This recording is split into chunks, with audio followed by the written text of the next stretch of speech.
Should be getting the pop up here in a second. There we go. Okay, folks, we are live and we're about to begin the meeting. Good evening, everyone. My name is Lee Cruz, co-chair of the Fairhaven Community Management Team. I'll be running the meeting this evening, and you should have a copy of the agenda and the minutes. They're right next to each other, right over there on that table. And for those of you online, you received it in the mail, you know. So just want to remind everyone that we have some house rules where we want to stay focused and have no problem solving. We want to ask people who normally step forward and talk a lot to maybe consider kind of stepping back a little bit. While those of you who normally don't talk, we invite you to step up and provide opinions and information.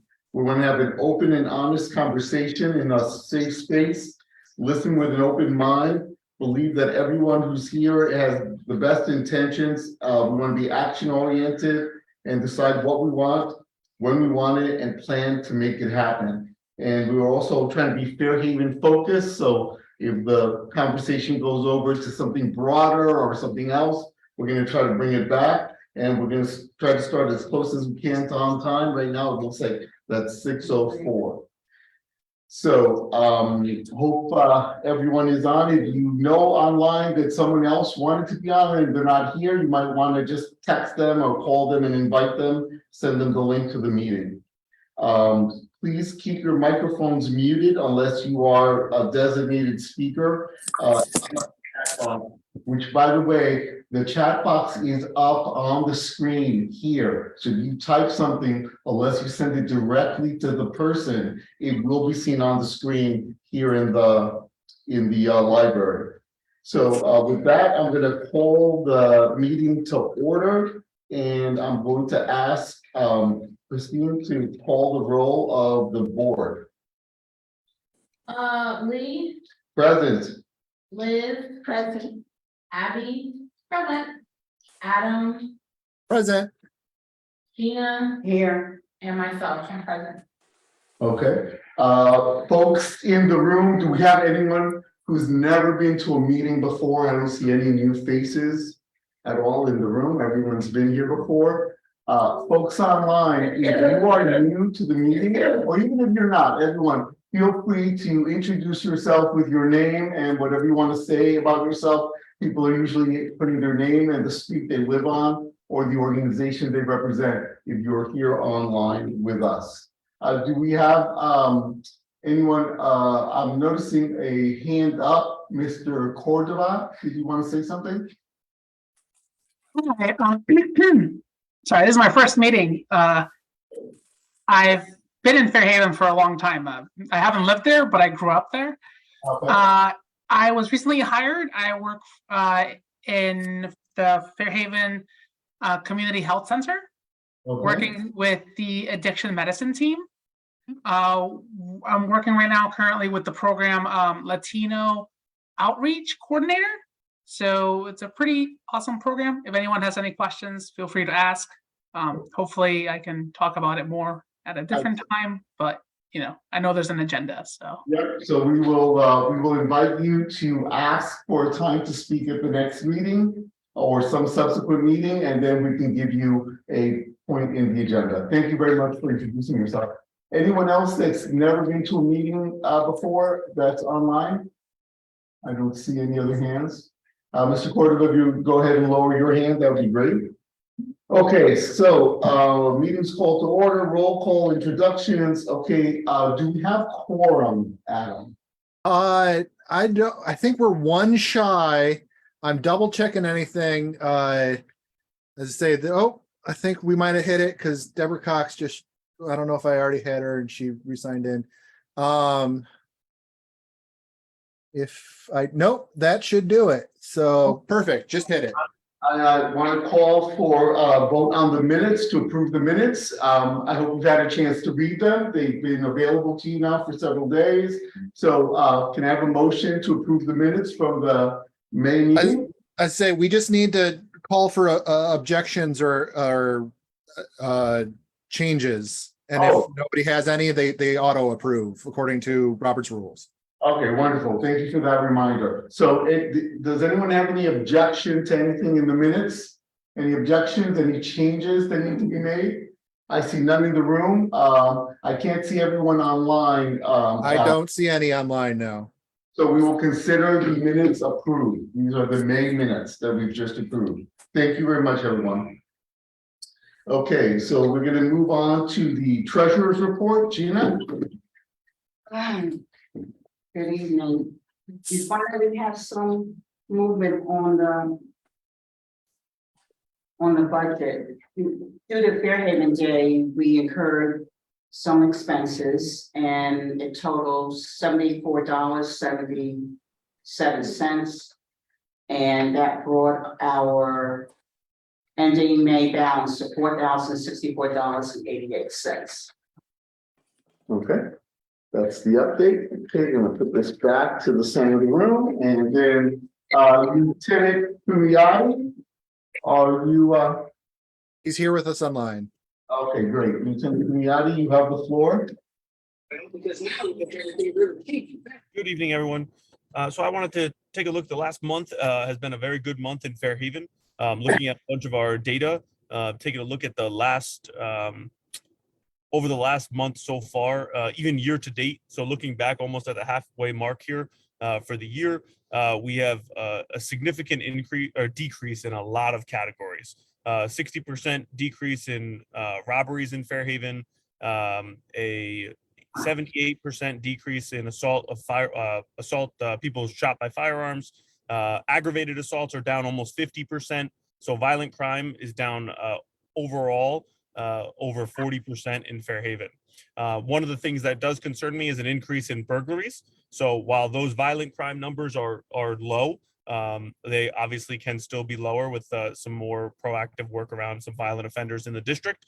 But so one of the numbers that does jump out off the page, looking at the data from the last so far this year, was burglaries were at 70% increase. And so that doesn't necessarily mean burglaries of homes. What we've seen is an increase in burglaries of sometimes it's categorized when someone breaks into a car, vandalizes a car and steals things from it. Sometimes that's categorized as a burglary. Also outbuildings. So people have vacant buildings broken into, people have garages broken into. And so very rarely are people's homes actually burglarized. I wish we had a separate subsection for each of those things because they are a little bit different as far as people completing burglaries. What I'd encourage is that if anyone has vacant properties around their house and you happen to keep an eye on them, what does help us is when someone calls and says, hey, there's been no activity at this house in 6 months or a year or a week. And all of a sudden, like there seems to be activity there. Maybe the plywood's off from it's a vacant building.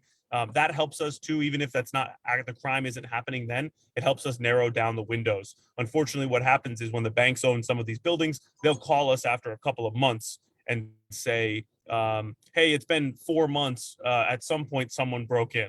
And that doesn't really help us. It's really difficult then to go back and try to look at how to narrow those windows to identify the people who were breaking in. So I just think that's an interesting thing that's going on in Fairhaven right now.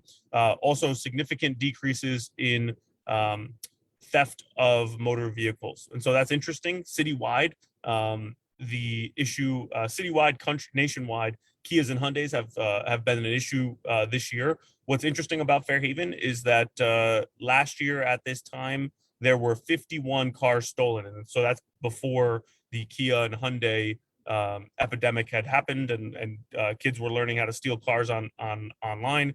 Now we're at 43.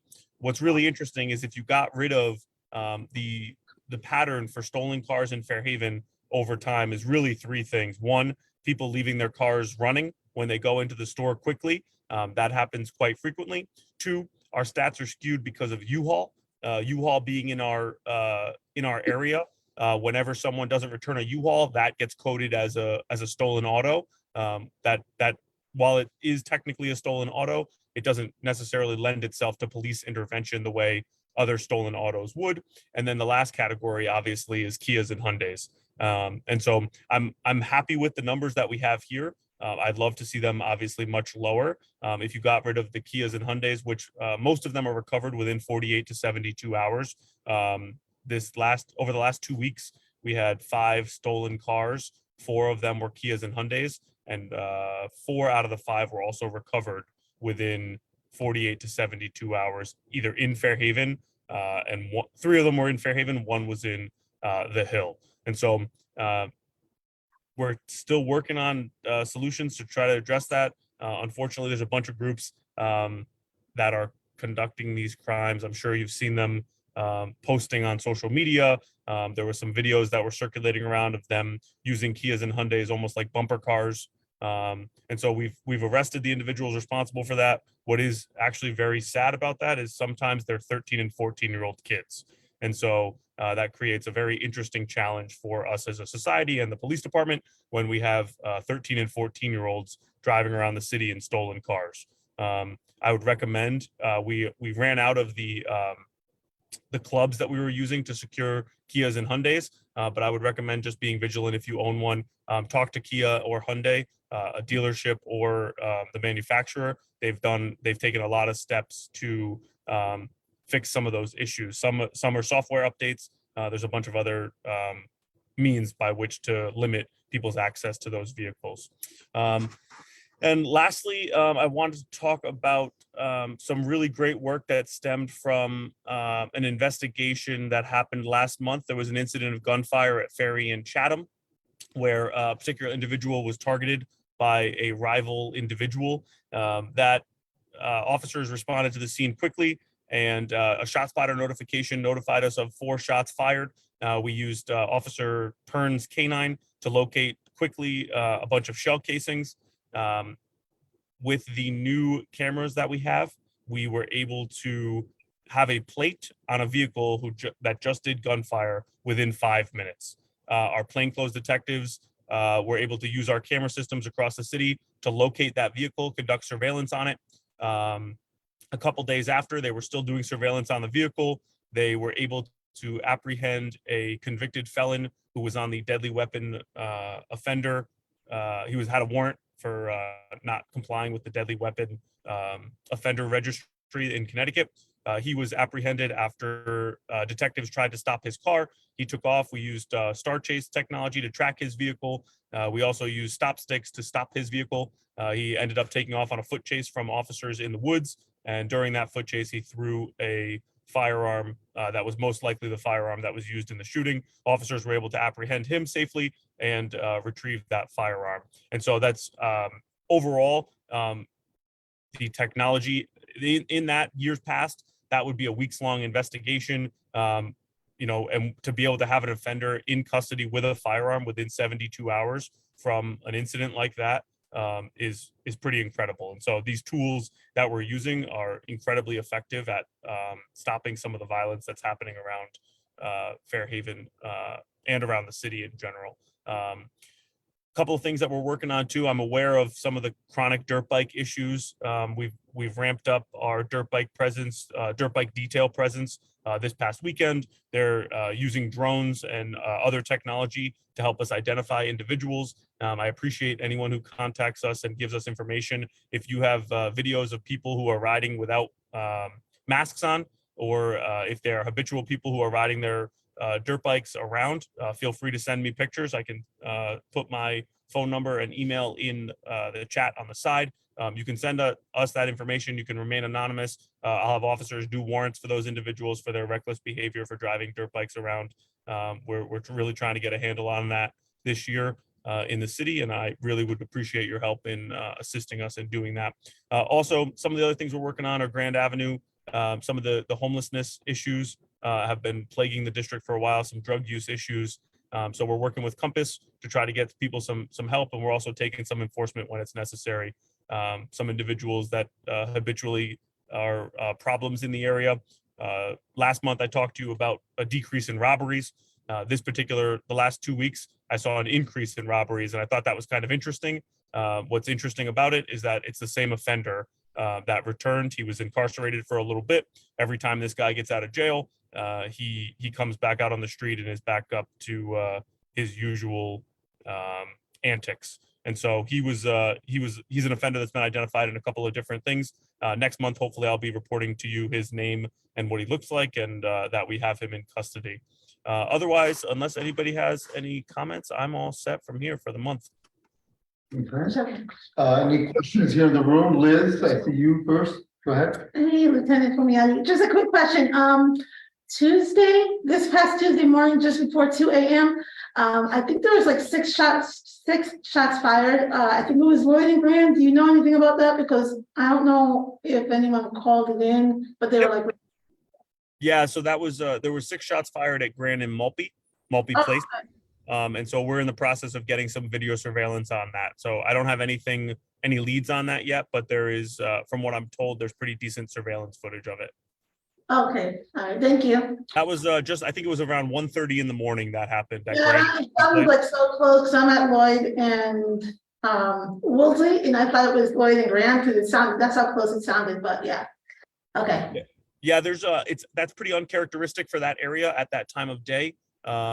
There's a couple of spots that I'm looking at that might be open late, maybe some activities going on with some drinking or some illegal alcohol sales, etc., late at night with a party there.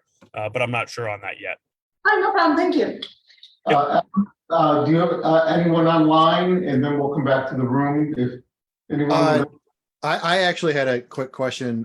You had started your talk with saying that a lot of the kind of violent crime and whatnot is down in Fairhaven. Is that part of a wider citywide trend, or is Fairhaven kind of standing out in that? Give me a second and I will take a look at the data here.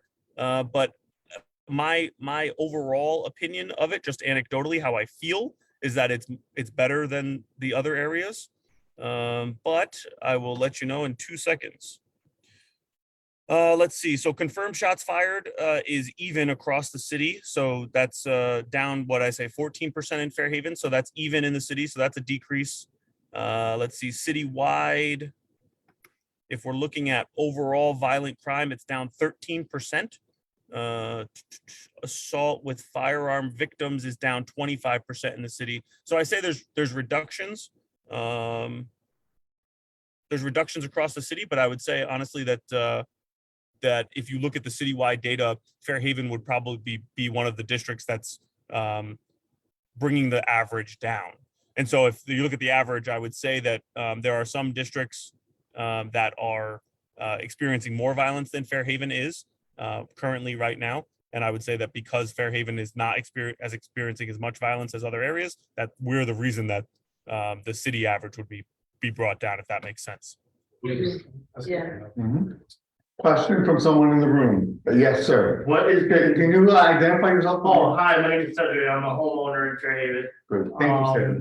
I was wondering, what are we doing right that's making the progress improve, and so we can continue doing that?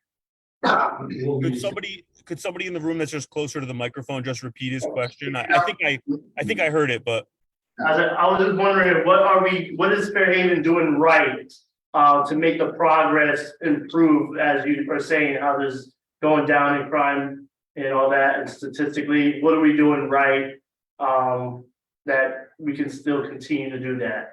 I would say, thank you for your question, sir. I don't think we've ever met before.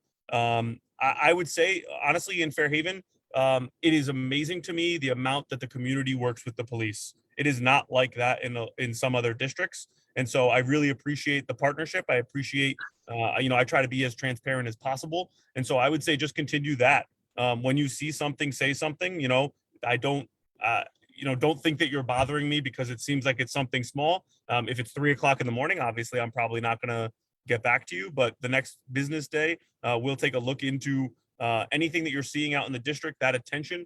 Also I'd say the police department's targeted enforcement on violent offenders. We're really looking at people who are doing violence, who are, selling drugs in the neighborhood, who are perpetrating violence or looking to perpetrate violence on other people, identifying those people and holding them accountable for their actions for carrying firearms in the district. And I like the fact that, I don't like the fact that people are shooting firearms in New Haven. I do like the fact that when you shoot a firearm, the police are putting you in handcuffs within 3 days. That's incredible. And so that really has an impact, I think. But honestly, a lot of that comes from help from you all. I routinely get emails, texts from people saying, hey, this person over here has a gun.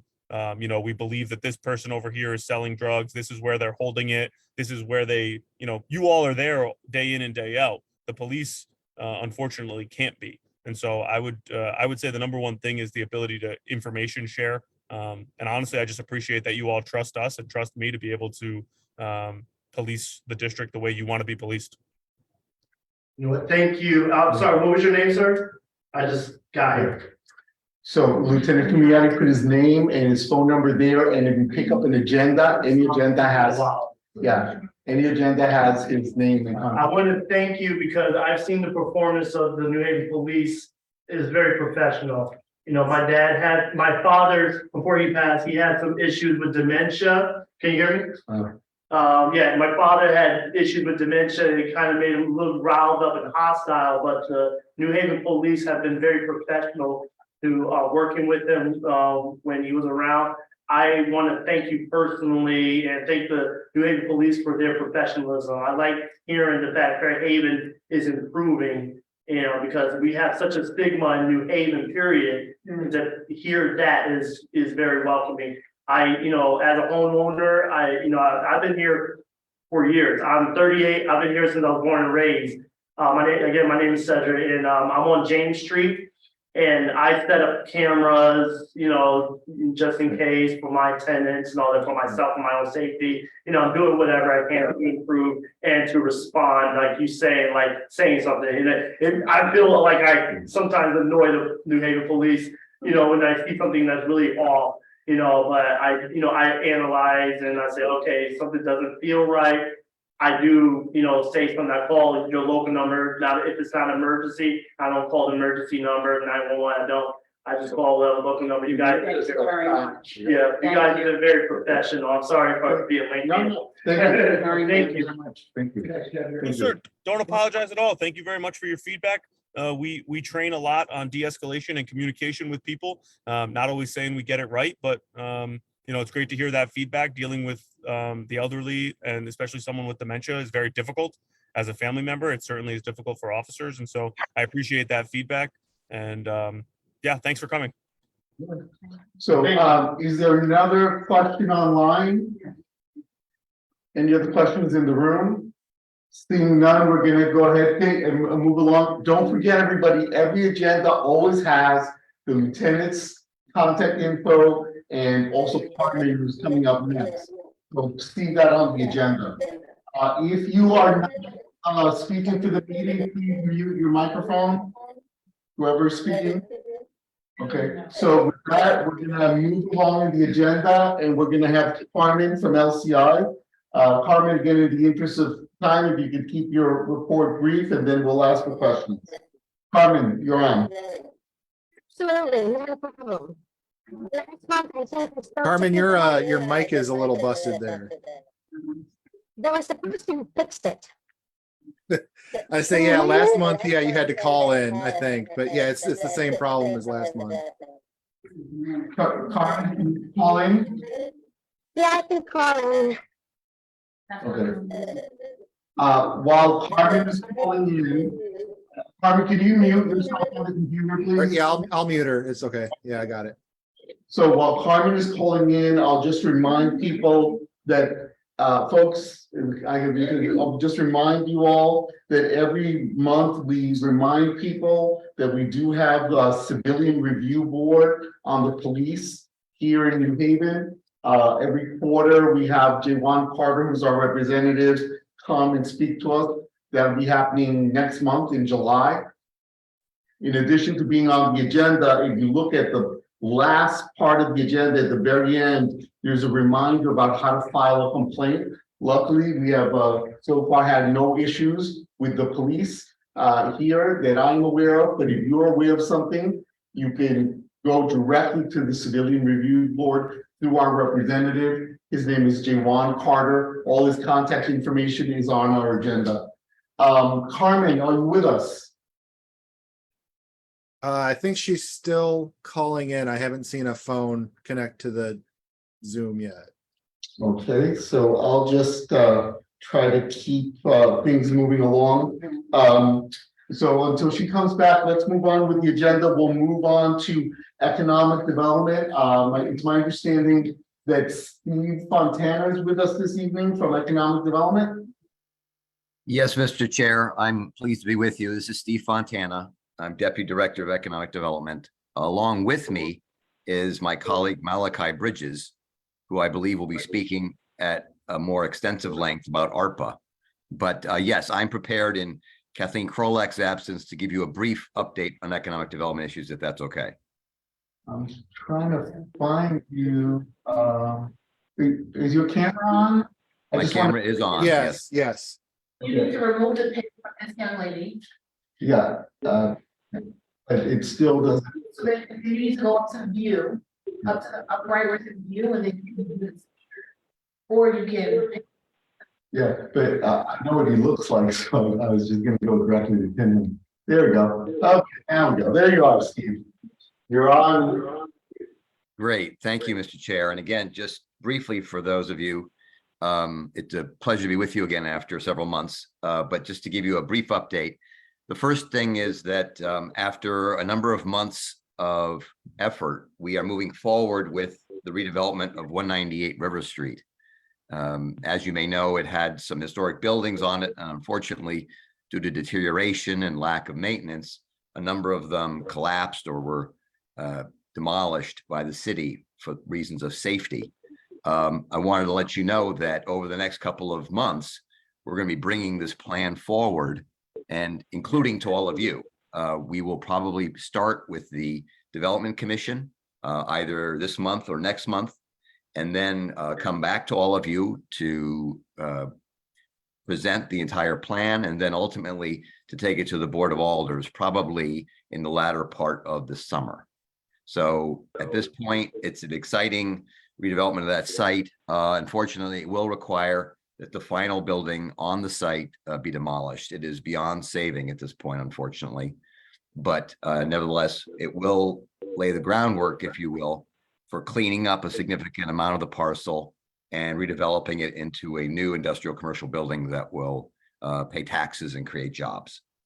The second thing I wanted to mention is we've applied for an $800,000 cleanup grant from the state DECD to clean up 112 Chapel Street. It's a city-owned parcel.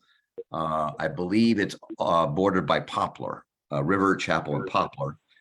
And this is an exciting project because Art to Frames, who, as you probably recall, bought the former Von Roll factory a few years ago, is expanding. They love New Haven. They love Fairhaven. And their business is going so well that what they intend to do is build a roughly 10,000 square foot addition on a piece of property that they own at 128 Chapel, and then to acquire this property from the city, 112 Chapel, once it's remediated for use as a parking lot. So this is an exciting thing because it will involve the creation of probably a few dozen jobs, obviously more taxes. And so it's an exciting way to put a city-owned parcel back to productive use in a way that creates jobs or is associated with job creation and tax creation. And what is this business, Steve? Yes. What is this business you're talking about? They're expanding their business. You didn't say what the business is. What do they do? I'm sorry. Art to Frames does custom design decorative homeware, houseware. So think of picture frames, lampshades, other kinds of items that you'd find in your home that can be customized with either the design in terms of what's printed on it or the shape of it or what have you. But they do custom designed and produced things like picture frames, lampshades, and those kinds of items. Okay, thank you. Yeah. The final thing just to mention is my colleague Jeff Moreno and I from LCI conducted our semi-annual inventory of businesses on Grand Avenue. Mike Piscatelli, our boss, asked us when COVID began to get out on a semi-annual basis to see what kind of new businesses were there, what kind of vacancies had been created, and so forth. So I want to let you know we did that a couple of weeks ago, and we were very pleased to note that there are 3 new businesses on Grand Avenue since our last survey last fall, and one business that's relocated to your section of Grand Avenue in Fairhaven from the Mill River or Worcester Square section of Grand Avenue. So very pleased to see the new energy. Obviously, COVID is created a lot of disruption, economic disruption, and working that off is taking some time. But as you all know, Grand Avenue is vibrant, it is resilient, and it is moving back in a very good direction. So I'd be happy to answer any questions, but that's just my brief overview of what's going on right now. Again, with the specifics, 3 new businesses, can you please tell us what those businesses are? I think I know, but I'd like for everyone else here to know. Sure. The one that moved to your section of Grand Avenue was Unger's Flooring. They're at 1 Grand Avenue.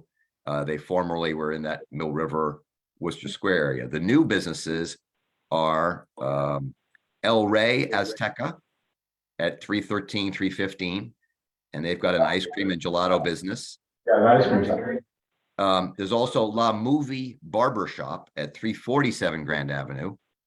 And then finally, at 371 Grand Avenue, there is Correcaminos Multi-Services.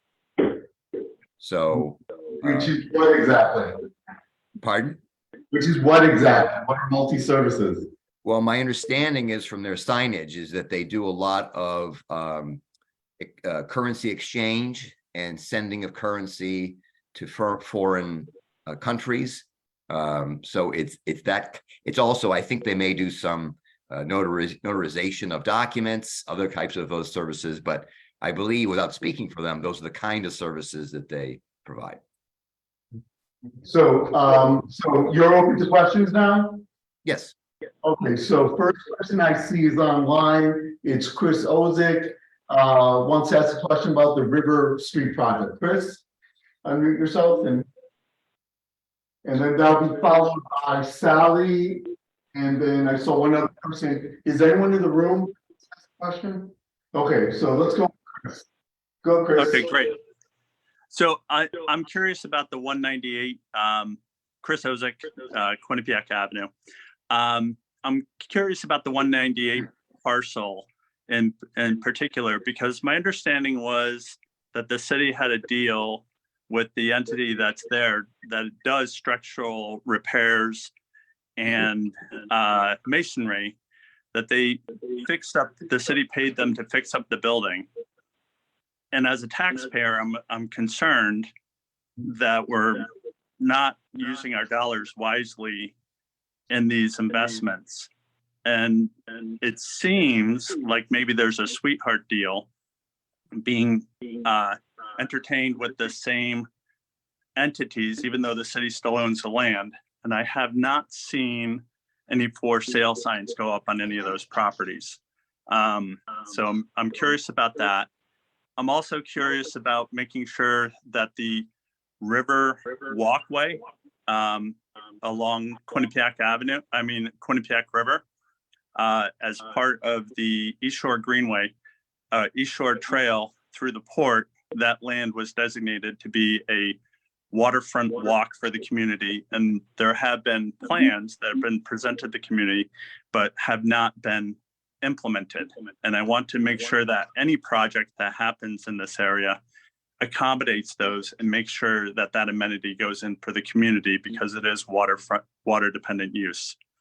And then my third comment is, so the printing press building is being sold, as well as the adjacent parking lot to, and so I'm wondering if the city has reached out to those entities to see if they would be interested in expanding, because they're directly adjacent. I want to make sure that our tax dollars, that these deals are in the public eye, and that everybody has opportunity to have a conversation, so that maybe we can get affordable housing or something that does jobs, or have something that is more meaningful and fitting with the community. So those are both questions and comments, but take what you want. Okay, so thanks, Chris. That's a lot. First, just to take them in no particular order, I believe that the Mill River MDP contemplates just such a walkway along the water. But there's no current requirement that any developer create that kind of walkway. But in the negotiations that we've engaged in from time to time with people who have expressed interest in redeveloping one of or more of those parcels along the river, we've made it clear that that's what we want to see them do. And to the extent that we own those parcels currently, as you say, we have some say, obviously, whether they do that or not. So at this point, the 198 River Street project does not contemplate doing anything along the water because that portion of the property is the most heavily contaminated with PCBs. And so right now we do not have the resources to remediate down by the water, but that is something that we're committed to as a city to support the ability of the public to access the water through some sort of greenway or walkway along the river there. Regarding the development itself, yes, the plan is to engage with the company Bigelow Square that we previously agreed to lease the properties to. At this point, there have not been any other entities, and we've reached out to other entities to find anyone else who might be interested in redeveloping the parcels. And we have not found anyone else. So we have a very— Do you have a list of the people that you've reached out to? Helen Rosenberg, my colleague, does. We can get that for you, Chris. Can we get a for sale sign up there? I'm sorry? Has the city contemplated putting for sale signs up on the property? No, as I was trying to describe to you, the deal that we have in place is with Bigelow Square. We will cancel the existing lease and engage in a new sale of the property by which they will redevelop the property. And so we will not be selling it to anyone other than them. That's the arrangement we have with them. We are securing a lot of state money to clean up several parcels of the overall property that are closest to River Street. And then once we do that, we will convey the property to Bigelow Square, and it will create a new industrial commercial building on the site. So that's the plan at this point. And again, to perhaps touch on the third question that you raised, yes, as I indicated earlier, this is going to be a completely transparent effort. We've already brought this to the Development Commission once. We'll be bringing it back to them again. We will then be bringing it to all of you. And this obviously has to go to the Board of Alders because the Board of Alders has the exclusive authority to convey, to dispose or acquire pieces of property, real property in the city. So there'll be a public hearing before the Board of Alders, I would imagine, as well as an advisory report of the City Plan Commission. So this will be completely and entirely transparent to all of you. Did I, Mr. Chair, did I do enough on that or? You know, I have a point on it. Did he answer all your questions, Chris? Yes, I'll have other times to engage. Thank you. Okay, and then Sally, is this related to 198? Or do you want to talk about something else? You're muted, Sally. You're muted. Sorry. I don't know how to, I don't think I can Sorry, unmute you. I thought Yeah, I there you go. unmuted myself. I'm not sure of the addresses, but I'm interested in knowing what the update is on the gigantic project, because we haven't heard anything in a while. And secondly, as you're talking about, Steve, the employment opportunities for people with this new development, I'm also interested to know what your department is doing in terms of encouraging the employment of people with disabilities in that process. And if you have specific conversations with employers, or if you want to reach out to the Commission on Disabilities, which I'm a member of, that to maybe work with you on those conversations. Thanks. Steve, I'm going to ask you to address everything except gigantic, because I want to stay focused on 198, and then you can talk about gigantic. So for all the questions, anything you want to answer that you can't answer regarding the 198 property. Thank you, Mr. Chair. First, if I could just go back quickly to one of Chris's questions. We are in contact both with the owners of Phoenix Press and with the owners of the former Hardy Press. They have not expressed any interest whatsoever in any of the city-owned property there, but we do very much want to help collaborate with them and foster their economic redevelopment. So we do maintain contact with Brian Driscoll, the principal behind Phoenix Press, along with the people who we understand are playing a key role in looking to try to redevelop Hardy Press. So just to touch on something Chris mentioned. Regarding Sally's questions, regarding people with disabilities, yes, we do in general look at things we can do to help those with disabilities of various kinds to access the employment market. It's not specifically part of our jurisdiction as a department because that has been essentially assigned to both New Haven Works and Workforce Alliance. So we do liaise, if that's a word, with both New Haven Works and Workforce Alliance in trying to collaborate with them, and in particular, encouraging developers to sign collaborative agreements with New Haven Works to ensure that New Haven residents get the first chance at any jobs that they create. So we do that when city land or things of value that the city possesses are at issue. So we do encourage them to partner with New Haven Works per se. Whether that, how that implicates and impacts people with disabilities, I can't say specifically. I believe that was Sally's other question. So Sally, if I've missed one of your other questions, I apologize. I just was asking about gigantic also, so. Yeah. Lee asked me not to speak to that. Right, so at some point, Yeah, we're gonna get to that in a moment, Sal. We're gonna get there in a moment. I want to ask Steve, I know as a resident, without having any employment in the city, that Brian Driscoll is closing up his shop. They bought a property in Greenford. It's a wonderful business, wonderful family. They're leaving. I don't know who owns Hardy Press now. My point is, those are not really people that are looking to be developing in the area.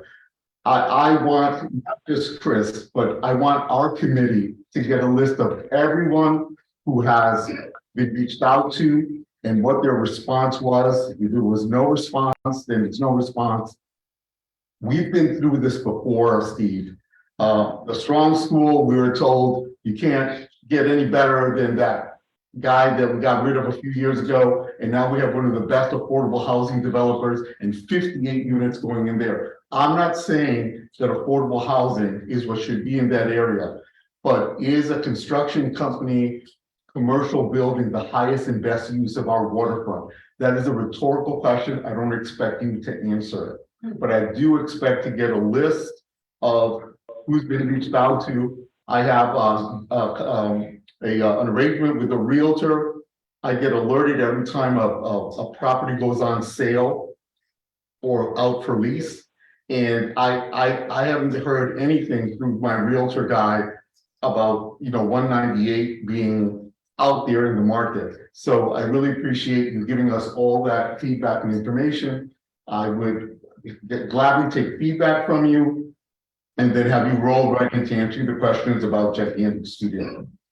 Thank you. Well, first, let me just say that obviously we support the development of housing, including affordable housing in all of the city's neighborhoods. The issue really is whether or not that's the most appropriate redevelopment down on River Street. River Street, as many of you know. Steve, we're not expecting housing there. That doesn't make sense. I'm asking if also highest and best use what they're planning to do. And I'm asking for a list of the businesses that were reached out to and what their response was. I understand, Mr. Chair, and as I promised Chris, we will provide that to you. What I was going to say was that land down there is zoned industrial commercial. It is below the flood stage and it is polluted in many cases. So to Chris's question, I believe it is not the best thing to be looking to do housing down there. Having said that, yes, we do believe that the public deserves to have access to the waterfront. And that's why we've supported in our negotiations with various entities, the ability of the public to access the waterfront along the river. So we are focused on that. Regardless, regarding Gigantic, we unfortunately have not had any communication with them in many months. We reached out to them last September and they thanked us for reaching out to them and said they would get back in touch with us when they're ready to conclude their negotiations with us. We did not hear from them throughout the fall. We reached out to them again in December, and they again told us that they thanked us for our interest, but that they were not prepared at that point to conclude negotiations, and they would let us know when they were ready to do so. And we have not received any communication from them since. That's the official statement. Is there anything that you can tell us unofficially about what's going on? I wish I could, Mr. Chair. I don't have an inside line to the people who were involved with Gigantic. So, and according to an article I read, many of them have signed non-disclosure agreements. So I'm not quite sure that they would tell me anything, even if I could reach them. But I do not have anything additional to share. Well, I have information that I'm going to share with you, but first we have, you have a question, Cedric? All right, just to clarify, you're talking about the project on what, Water Street with Gigantic Studio? Yeah, exactly. Okay, and I remember I was attending that little webinar, we call that a workshop with, Michael J. White was there. I did hear about that and I was concerned about that myself. I have a question. Is there anybody authorized to provide a deadline for them to answer? I'm going to address this. Do you have a question? Gina? No, Okay, so I'm going to tell you that the people that signed the non-disclosure have been released from it, Steve. And the problem is that somebody absconded with some money. That's what happened. And it's not our fault. It's not their fault. Somebody did something illegal and they're kind of all caught in that, and it's distracted them from the project. So when bad things happen that are within our control, then we examine them to see what we can do about them. In this particular case, the bad thing that happened has nothing to do with us, outside of our control. No need for us to talk about it anymore in the public meeting. If anyone wants to talk, I don't have any more details than that, but that's what's going on. Again, nothing to do with us. And this came from a high place source inside the company. And that has been released from that non-disclosure. Is there anything else on this River Street? I think we've made it clear to Steve that we want to know more about what's going on there. And we're vigilant about this project. Is there anyone online that has any questions for economic development? Yes, actually. My name is Malachi Bridges. I work with Steve, and just to answer the question regarding, well, not answer the question, I can do a little segue. Going into whether or not the residents can access the water, that's what the city is intending to do, which is why we put in a grant application with the State of Connecticut Department of Economic Development. And I can go into that detail kind of right now in the interest of time, and I could be really quick. Okay, so if you could be very brief about that, I'm trying to find. Oh, absolutely. Okay, go ahead.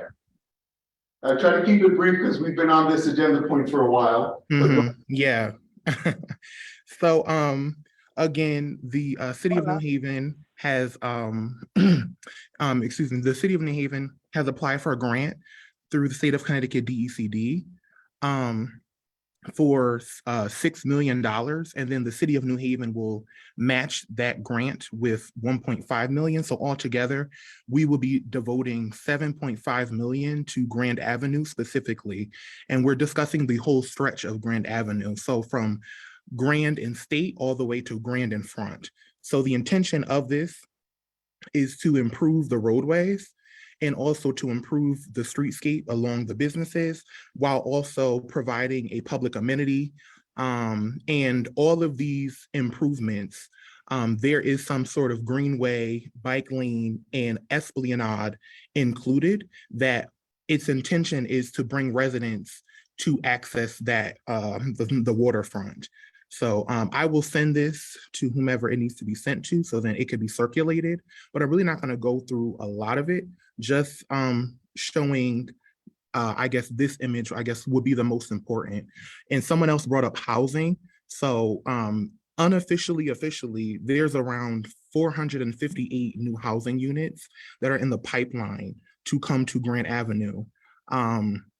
So that's a lot of development, and we want to make sure as the city that we're doing our best to accommodate such development and growth, which is why we're taking this task on now into making sure the roadway is safe. As you know, Grand Avenue, people speed down the street. There's a lot of accidents. There's a lot of pedestrian and bicyclist involved accidents as well. So we're definitely trying to put our best foot forward in trying to improve the roadway, improve the sidewalks, and to just improve the greater condition and aesthetic. And that is really it. I guess to give you like some infrastructure, we intend to add a roundabout at Grand and Ferry. So it'll be like a 4-car roundabout. And we will also be We will also be dieting the road to make it a little smaller. So this will probably be the most major development. Hold on a second, could we ask Of course. themselves if they're not speaking, because you're coming through? Go ahead, Malvika, because this is important. Grand and Ferry, tell us.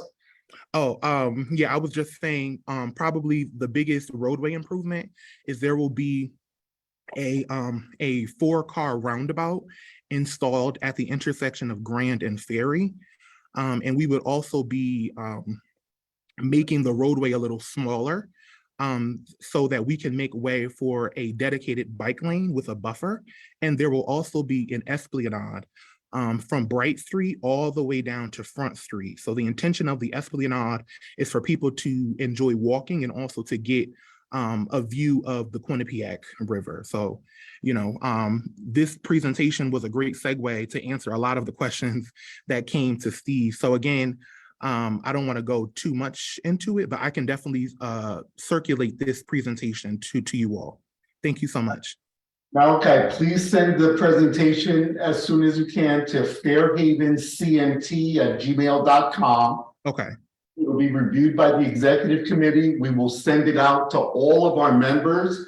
And we'd like to invite you right now. We're inviting you to next month's meeting. We'll put you on the agenda for a Q&A based on the residents that want to know about this and have questions for you, okay?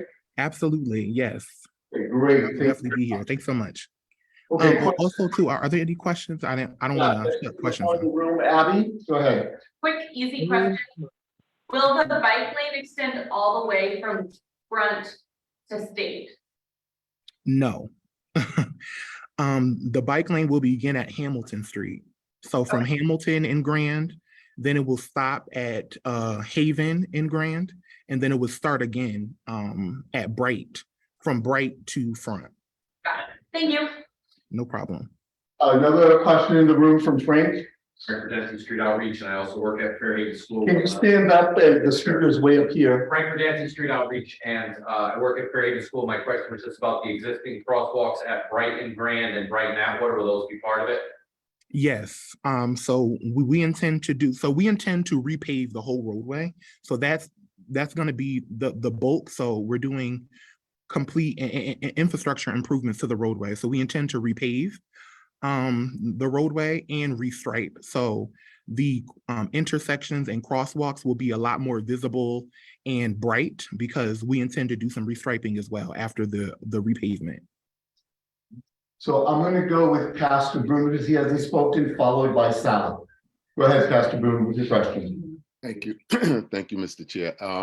When I looked at your map, it looked like you're improving one side of the street, not the other side of the street. And what are you doing for the historical people that have been carrying Grand Avenue throughout the blight? Mm-hmm. Let me go back to that map. So I think you may be referring to the picture of Ferry. No, I'm referring to the picture of Grand Avenue, right?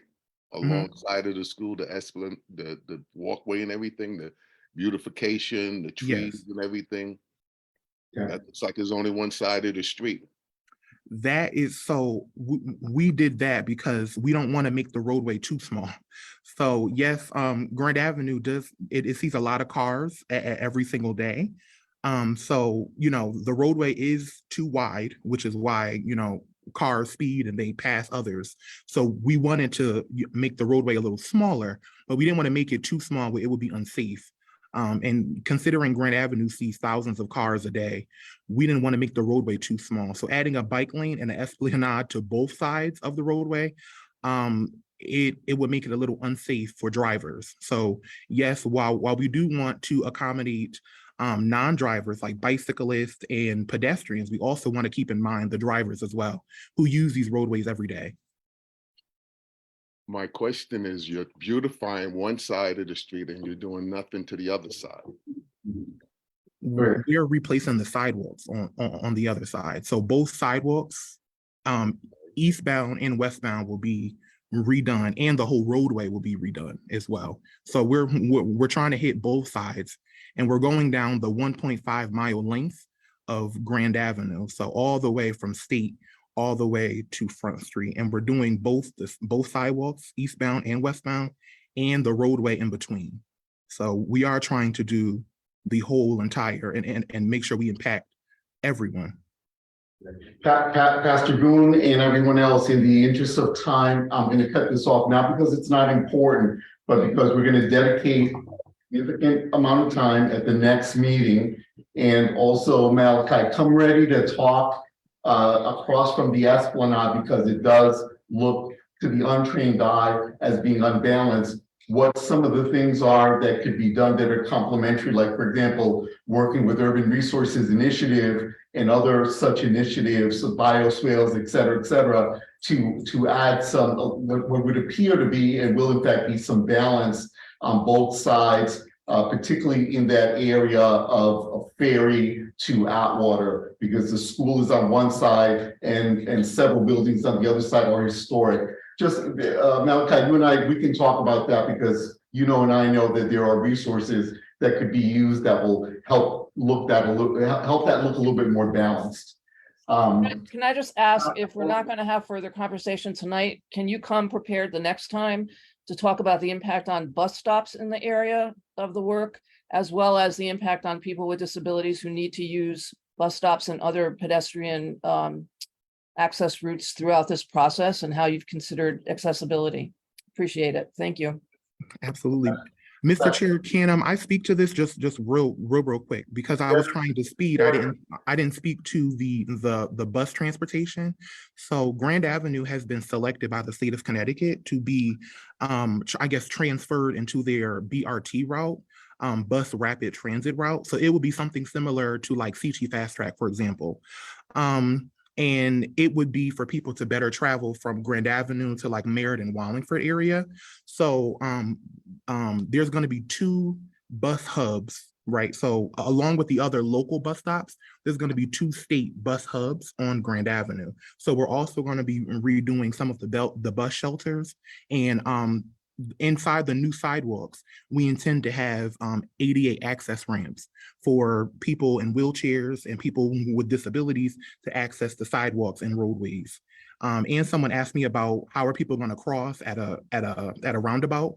There's going to be an RFB signal, which is like a signal. So like when you press the button and you walk across the street, there's going to be a signal at a lot of these intersections. And also there's a pedestrian refuge island, meaning when you're trying to cross the street and let's say the light happens, you don't make the number, you can stop at the island, right? So it's people there. It's like a large island with like a walkway and like some plants. So you can stand on that island and wait for the next time the light comes on for you to cross. So you won't be hit or impacted because it's a rounded island in the middle of that. Thank you for addressing that, but can you also think through what happens in the winter with snow removal and how that doesn't already happen and how that will happen with this current design? So I'll look forward to your comments next time. Thank you. Sure will. Thank you so much. I'm going to ask Sally, and I'm going to ask all of you when we share this with you, if you send your questions ahead of time back to us at fairhavencmt@gmail.com, then we will get them to Malachi so he comes better prepared. This is not to in any way sidetrack any formal or informal things that any commission does.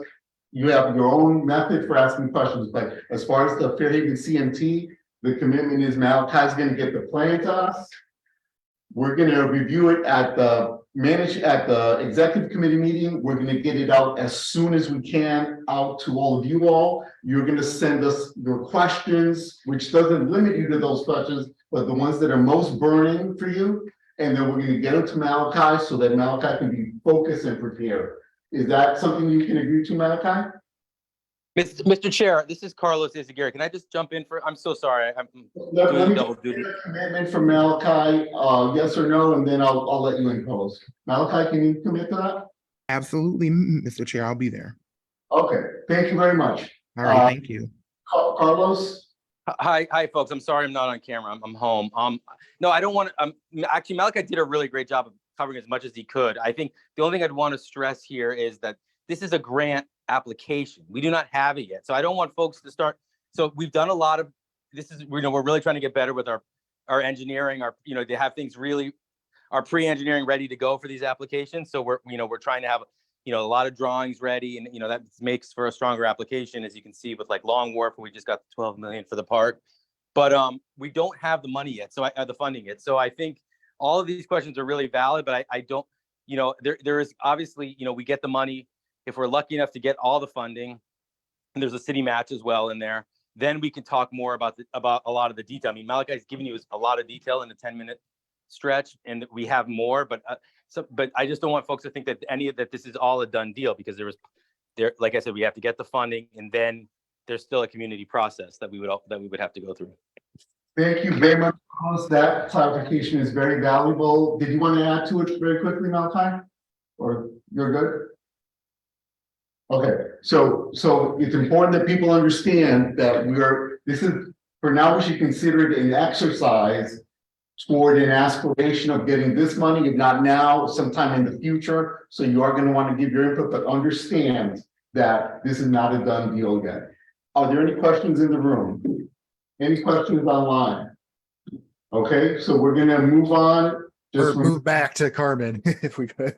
So finally, now we're going to go back to Carmen. Carmen, this went longer than, not longer than it needed to, but longer than we expected. So Carmen, if you could keep your report brief and focused, and then we'll do Q&A after that.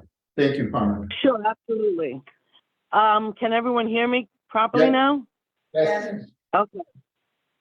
So my goal, when I spoke to you the last meeting, my goal was to, I don't think I said it, but my goal was to inspect at least 100 houses by the end of June. As of today, I've inspected 104 with a housing code inspector as well. And the areas that we have done are Clay Street all the way down, which I began with, Ferry Street up to Lombard, from Chapel to Lombard, Wolcott Street all the way down 3 blocks, James Street again, and today we continued James Street from Chapel to Grand. So it totaled 104 housing units that were inspected and covered. I'm in the process of putting everything in I use a spreadsheet myself. So what I will do is I will let you know at the next meeting. I don't think you're interested in the narratives as much as you are probably in the data. So in the next meeting, I will do that.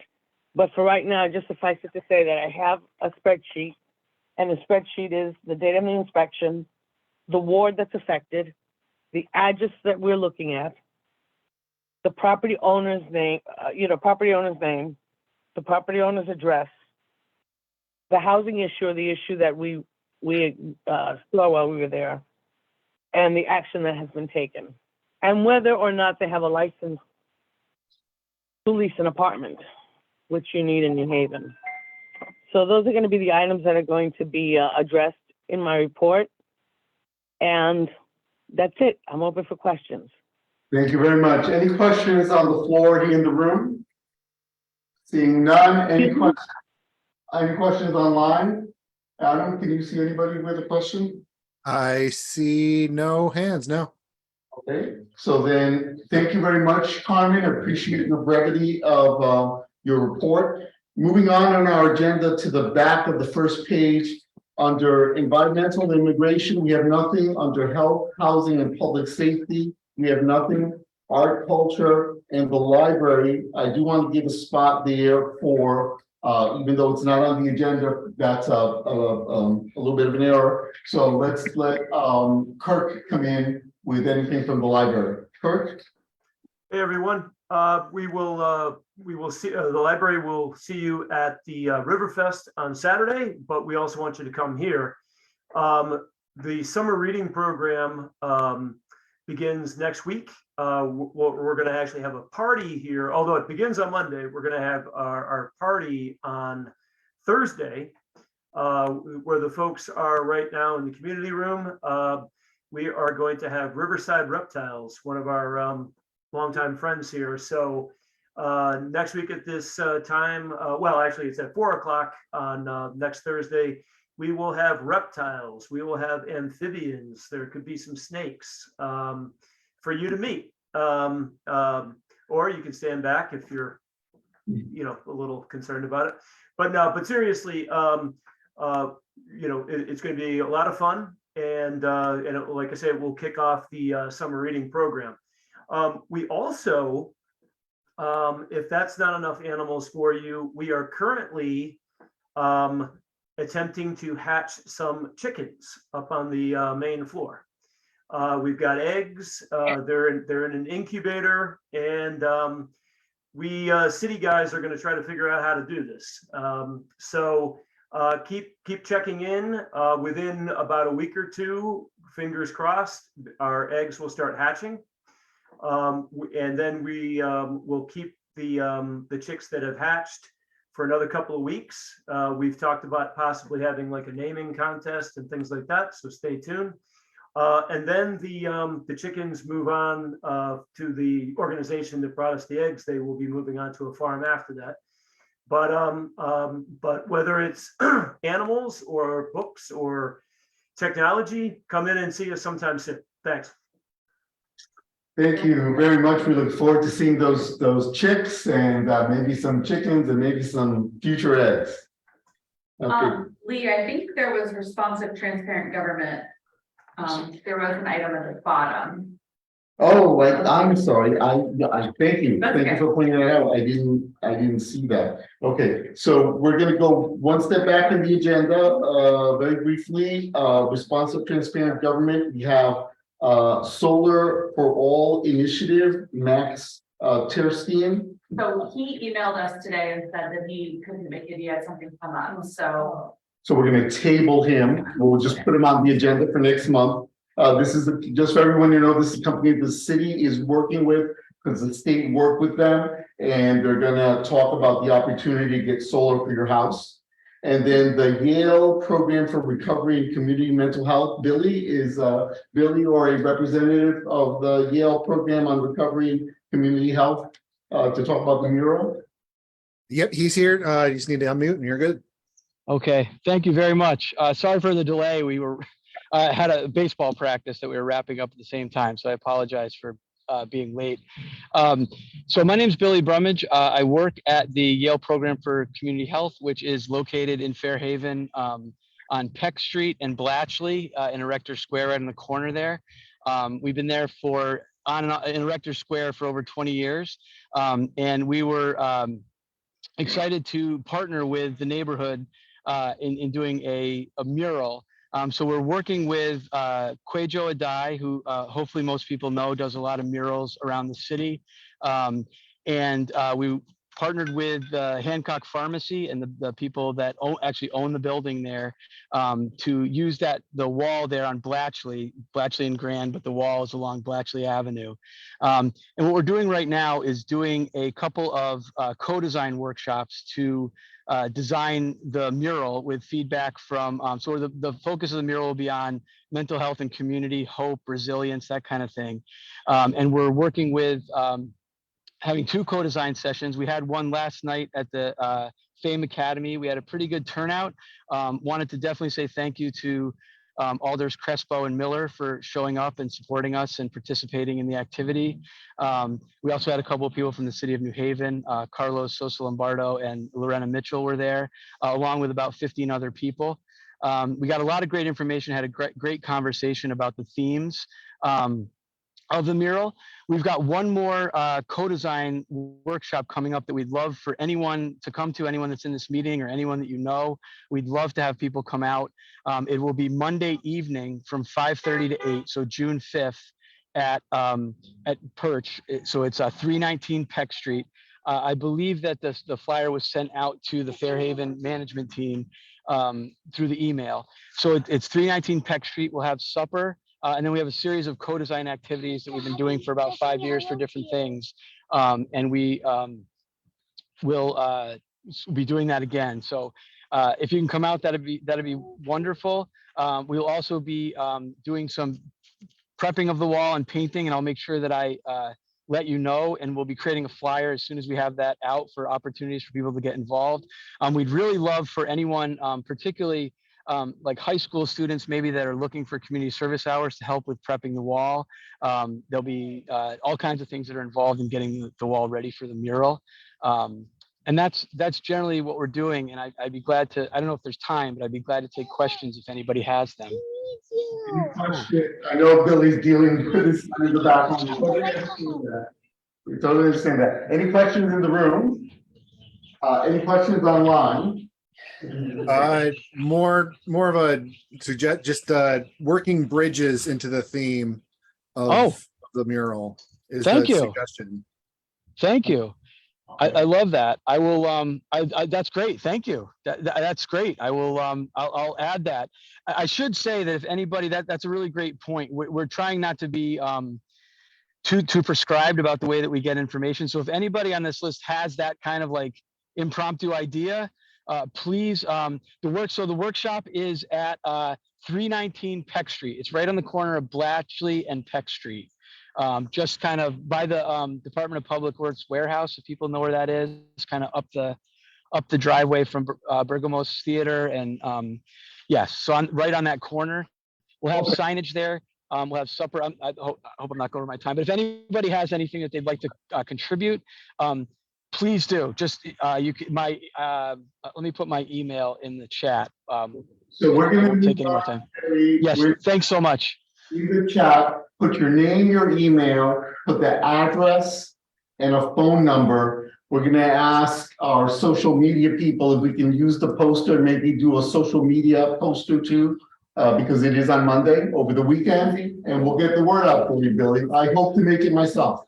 Thank you so much. Thank you all so much. I really appreciate it. Thank you very much. Okay, so now we're going to go back in the agenda and jump to executive board action updates. This is a new category of information. We've done this before, but now we're creating a category. And we want to tell you what the category is, and then we're going to tell you what the announcement is. So I'm trying to unpin Billy so that we don't have to let him do his thing. How do I unpin Billy? I don't know why. Christine, can you help me with this? I don't know why I'm. It's pinned. Huh? I think he's just a speaker right now. Oh, hello. Yeah. I'm speaking now. Okay, there we go. There we go. Okay, thank you. Okay, so the category that we added is executive board action updates. And what that means is every once in a while, somebody will come to us with something and the deadline is before the next meeting. And as your executive team, what we have mentioned in the past is that if we have unanimous consent among all of us, and unanimous consent can include someone who abstains because they have an interest or bias. But if basically no one disagrees, then we go ahead and provide that letter of support, and then we come and tell you. So this is the example of what happened this month.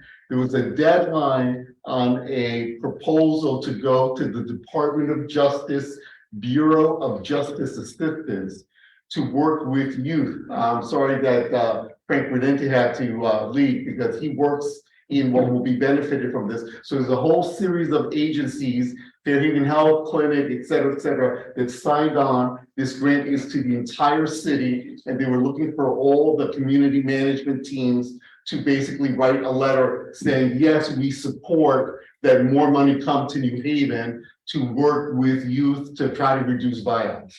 So we agreed to that. So when there is something that comes up and there's a deadline and we either have to not do it or, we can't do it without, violating, we will do what we think is best, and then we will come and tell you what we've done. And you're always welcome to give us feedback on that so we can learn more about how our intentions line up with the desires of the community. Any questions about that? I did want to also just throw in there that we do also word it differently to make it clear that the executive board supports a thing versus the community has made a vote on a thing. That's right. I appreciate you mentioning that distinction, that the letter that goes out is worded, you have the support of the executive committee versus when you all vote, then we say the community management team decided through a vote. That's a very important point. Thank you for that. Okay, having done that one, then we are now at the point of announcement. So these are brief, 1 to 2 minutes, and we can go through them very quickly. So Wanda Perez from CFAN, Witness to Hunger representative. I think she had to leave. She had another meeting about 10 minutes ago. Okay, did she leave any information? No, unfortunately, she just said she had to leave. Okay. Dennis Sylvester. Oh, wait, hold up. She's coming back. All right. Can we do Dennis and then come back to her, or is she? Yeah, I was just say Wanda's getting her audio connected. So let's do Dennis and we can come back to Wanda. Oh, I'm here though. okay. Okay, go ahead, Wanda. Sorry. My name is Wanda Perez. I'm a member of Witness to Hunger and CFAN, Faith and other group. My concern was about the I know they were talking about the beginning of the crimes that going around the neighborhood. I noticed that Fairhaven's crime has going down, but in others towns it's not going. Wanda, you're here to talk about CFAN Witness for Hunger, the announcement. Okay, I'm a member of CFAN. A Witness to Hunger is a group of experienced living with food poverty. We go to the Capitol, we tell our story on food insecurity. We're trying to improve more the food pantries, and we're walking out in the communities and trying to figure out how to help our homeless people get housing and how to get food on their table and stuff. And my CFAN meeting, we're based on improving the food pantries around New Haven area. Do you have a meeting coming up, or do you need support? Yes, I do. I have a meeting coming up like in another 5 minutes. No, a meeting that people, is it open to the public or? Yes, it is open to the public. We meet every third Saturday for witnesses from 12 to 2 at the Q House on Dixwell. Okay, and for people that don't know, CFAN puts together a list. It's linked on it's linked on the Channing Square website. I don't know if we have a link on Fairhaven management team. It lists all the pantries and when they're open, so when people can get food. So we should figure out a way to put that on our website in case people are looking for food. Okay, thank you very much, Wanda. Appreciate it. You're welcome. Dennis Silvestri, Match. Yep, I am here. Evening to all. I am a board member for the Match organization. Match stands for Manufacturing and Technical Community Hub. Match is a 501(c)(3) for those that are not familiar with it. And Match came before the Fairhaven community back in 2021 and then again the first half of last year, 2022. Match provides training with a target audience of women, graduating seniors, not going to college, people looking to re-entry the workforce, unemployed, underemployed, and certainly working with women with children. Match has been struggling since summer last year. We originally had a building in Fairhaven and we're based out of Fairhaven. Match made the commitment to the Fairhaven community. It fell through at the last minute on Hamilton Street, and it's been a chore for Match to find a location all this time. I'm happy to report that we now have a place. We have signed a lease about 10 days ago on Mill Street. Not Mill River, Mill. That's the one on Chapel across from Kiscola Park. One of the big things with Match was transportation. And Hamilton Street had it, public transportation between Grand Avenue and Chapel Street. So finding the building, suitable size, easy access transportation, these were a lot of delays that we had run into, but I am happy to say we are going forward now. We are in the process of having Munger Construction look into code compliance and renovation works for the existing building on Mill Street. And we will be providing that manufacturing skills pre-apprenticeship training And I hope to report back to the board now periodically as to our commitment to the Fairhaven and when we will be actually launching. But we are here now. We have the building, we have signed it, and we are going forward. Thank you very much, Dennis. That is wonderful news. For those that don't know, the building that Dennis is talking about is right behind John Martinez School. So if you go to John Martinez School, you go behind it in the kitty corner back there. So we look forward to that building being activated and activated for manufacturing jobs. So that's wonderful. Thank you, Dennis. Adam, do you want to do the update on the bylaws? Yeah, the update is luckily we're not trying to jam that in this month. So we're gonna shoot for next month. This has been a busy month with Fairhaven Day and everything going on. So we're gonna shoot for next month and get those finalized all next month. Wonderful. Thank you very much for that. So I want to let people know that we have Quinnipiac Riverfest coming up Saturday or Sunday, depending on the weather. We're scheduled for Saturday. Please come join us. Last year we had about 1,000 people. There'll be 4 or 5 different musical groups. There'll be Tai Chi. There'll be like 3 different restaurant foods, canoeing, kayaking, and several dozen artists and artisans will be selling things that they make. Mexican, Ecuadorian, people, sculptors, painters, photographers will be selling their goods. That's at the Quinnipiac River Marina. There's a flyer right over there, and it's scheduled Saturday from 1 to 6. Sunday, we have to move it. In addition to that, I do want to let people know that the Festival of Arts and Ideas has me do walking tours of Fairhaven. And I want you to know that there'll be a food tour on June 10th. From 2 o'clock on, we'll go to 5 different restaurants on Grand Avenue, eating Dominican, Mexican, Ecuadorian, et cetera, food, Puerto Rican food. I don't know if there's any spaces on that tour, but please sign up if you're interested. And then there'll be another tour on October 24th from 4 to 6. And that one will focus on art, public art, like the murals that we just talked about, as well as visiting 3 restaurants, and we wind up at the brewery on River Street. So both of those tours are festival tours.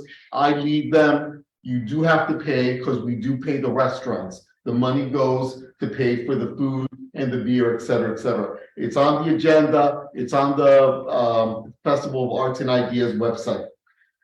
Any questions about any of those announcements? And then we have some short, like unscheduled announcements. Are we still waiting till section 11 for those, or do we even have any alders here today? Okay, so I'm going to sweep the alder piece by telling you that there was some important meeting that all the alders needed to be at tonight for a vote. So we do not have any alder here tonight. We do have reports. In the interest of time, is there anything outstanding? I don't think there's. I looked at the reports. There's nothing really. So we're going to make those reports available to you. We got a report from Ellen Kupo and Sarah Miller. Those are the only 2 reports we got. Yeah. So we'll make those available. Is there anyone here in the room that has any announcement? Yes. Yeah, Patty does, and then I'm just gonna read Patricia Adger reminding us that the Freddie Fixer Parade is this weekend. And so that's the parade itself's on Sunday, and then Saturday there's a thing at the Q House as well. And that's in the chat, and there's websites and all kinds of stuff. Okay, great. Announcement in the room, and then I'll go to Patty. I have a club with the key for anybody who has a Hyundai or a Kia. Oh, okay. It's antique, but I don't need it, and if anybody needs it, you want it? I used to have one of those, so if anyone wants one, let us know. Write to us at Fairhaven CMT and we'll connect you. Oh, okay. Unless there's somebody here already. There's somebody here who needs. Anybody online have a Hyundai or any car that could be stolen easily, and we have a club. Okay, we're gonna move on. All right. Okay, the other thing you do is leave it here at the library. Yeah. Yes. We'll park at the library. That would be great. Thank you. That's a beautiful gift. Wonderful announcement. Okay, Patty, I think you have the last Yes. word. Go Thank ahead. you. Thank you. I have a couple of announcements. First off, we will be at the Q Fest on Saturday or Sunday as well. And new this year is we will be offering a shuttle. And stopping at various few parking areas in along in the Fairhaven neighborhood. So you could look at the Quinnipiac River Fest website to see where those parking lots are. We think it's a really great opportunity, especially for folks who, if parking might be a challenge, or if they're older and they're wheelchair bound, or they're using a rollator and they want a means to come. We're using our handicap accessible vans. So if anybody needs to get to the River Fest and needs to shuttle, would somebody be able to share the River Fest website on the chat? I don't have it handy. Yeah, it's the website for the event where you'll hear all the updates in case we move it or anything is Hugh River Fest CT for Connecticut.com. And you could go to the parade and then come to the River Fest afterwards. So you can do both. Yeah. And then the other thing, we're having a couple of events at Chatham Place. So if you know anybody who is a senior and looking to, for long-term residency, there's an event on June 7th at 8 o'clock about veterans benefits. And then there is an open house on June 21st. So thank you so much. Thank you. Thank you. So Adam, if you speak, it'll go over to you. Say something, Adam. Hello, There you yes, go. That goes back in. Oh yeah, I was gonna try to put it to the room here. Okay, so is there anything else here in the room? Any questions, any comments, suggestions? Online, do you have any questions? Anything to wrap up? I see we've put up Q River Fest, we've put up also Chatham Place, always has events, really interesting events and presentations. So watch their website for those activities. Okay, so up an announcement or question? Or Alder reports or? Oh. Still on by any chance? Where's she going? Carmen, are you still on? She's gone. No, she's here, but I don't know if her audio is connected still. Oh, okay. Okay, so Carmen, you're on the level. Carmen, we're gonna ask the gentleman to text you to your number. We're gonna give it to him. Okay? Thank you. Because it's all garbled. Okay, the alders, as I mentioned before, they're all at a meeting, and so we know which reports we have. Alder Cupo and Alder Miller gave us reports. None of them are here, and we did not expect them this evening because of this important vote they're doing downtown. Okay, with that, I'll call for a motion to end our meeting, to close our meeting. Can someone please move that? Okay, moved. Second? Yeah, second, yeah. So then we don't have to vote. It's removed. Robert's rules. Thank you, everyone online. Everybody. All right, thank you, everyone. Yeah, All right. we started 6 minutes late and we ended 1 minute after, so not too bad. Thank you all. All Bye-bye. right, thank you all. Having a good one. Bye. Yes. Oh, wait, let me stop the live stream before I